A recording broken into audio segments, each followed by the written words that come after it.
సంవత్సరాల తరబడి ఎన్ని మందులు వాడినా మీ మోకాల నొప్పులు తగ్గట్లేదా? ప్రాణ పెయిన్ క్లినిక్ లో అత్యాధునిక చికిత్స. ప్రస్తుతం సోషల్ మీడియాలో ఏ చిన్న వార్త వచ్చినా సంచలనంగానే మారింది.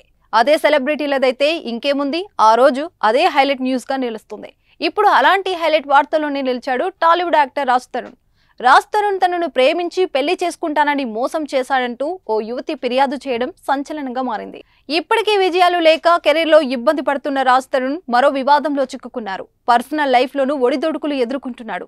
తనను పెళ్లి చేసుకుంటానని చెప్పి రాజ్ తరుణ్ మోసం చేశాడని లావణ్య అనే యువతి నార్సింగ్ పోలీస్ స్టేషన్ లో ఫిర్యాదు చేసింది. 11 ఏళ్లుగా తాను రాజ్ తరుణ్ రిలేషన్ లో ఉన్నట్లు ఫిర్యాదులో పేర్కొంది.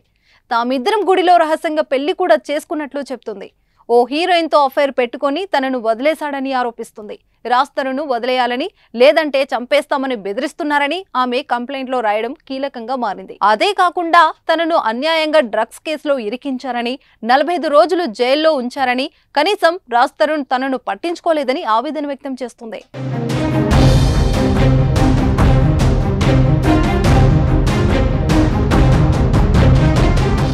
సుమన్ టీవీలో మీ పర్సనల్ అండ్ బిజినెస్ ప్రమోషన్స్ కోసం కింది నెంబర్కి కాంటాక్ట్ చేయండి.